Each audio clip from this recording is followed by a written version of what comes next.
ما بقولش بقى انا فلان ولا علان، انا كان ليا برنامج اسمه عصمت مع اهله، فانتوا اهلي اولا. دي حاجه.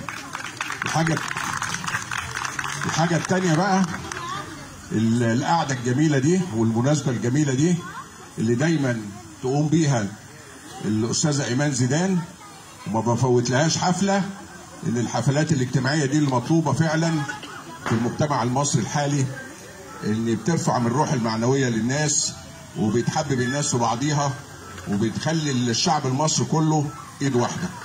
انا اولا ما احبش حته الايه، كلمه معلش بالكلمه اللي هقولها، الاعاقه. ما فيش حاجه اسمها اعاقه. انا النهارده شفت اصوات من بعض الناس اللي حاجه جميله جدا، يمكن احسن من اي حاجه بنسمعها من العصر الحالي يعني دلوقتي من بعض المطربين، ومطربين جمال جدا وحاجه جميله جدا. النهارده انا مستمتع بدليل ان انا قاعد للاخر ومش همشي الا لما اخر واحد موجود، لان مبسوط معاكم فعلا. دي حاجه.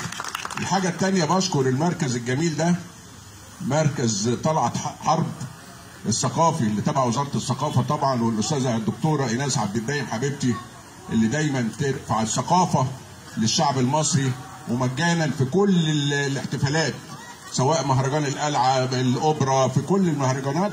ودي حاجه جميله جدا. وبشكر رئيس المركز الاستاذ عادل طبعا اللي لسه ما تعرفش عليه، لكن بكلامه الحلو ده يدل على مصريته الجميله وحبه للناس كلها وللثقافه. فانا بشكركم، مش عايز اطول عليكم، انا رغاي قوي، انتوا عارفين الموزعين رغايين شويه، لكن بقول لكم كل سنه وانتم طيبين. وبشكر كل واحد ادى نمره هنا، فعلا دخلت القلب، اصوات جميله، مهارات عاليه جدا جدا، وخاصه مين بقى اللي عازف الكمانجا الالكتروني ده اللي متعنا فعلا.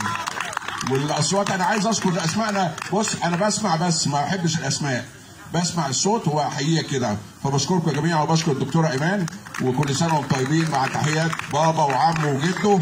وفي حاجه ثانيه بقى، وعصمت كمال وماما عصمت كمال، انا اب وام يعني. شكرا، كل سنه وانتم طيبين. انا بشكر كل حد موجود معانا. بشكر ابطالنا معانا، كابتن وائل جزار مسؤول عندنا. انا ما بحبش اقول متحدي اعاقه ولا اي حاجه، احنا كلنا اصحاء الحمد لله، الشكر لله رب العالمين. بشكر احمد جابر اللجنه الفنيه، ايسر تعبوا معايا قوي على فكره بجد.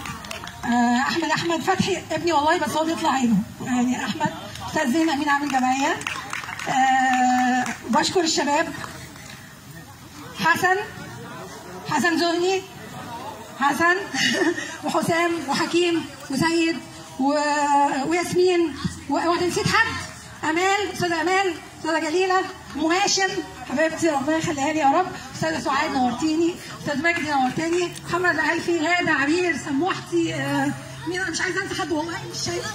كلكم ربنا يخليكم ليا يا رب. هنا ورانا معلش يا جماعه عشان ايه، وساره اللي ندهت لها عشان تغني وما لقيتهاش.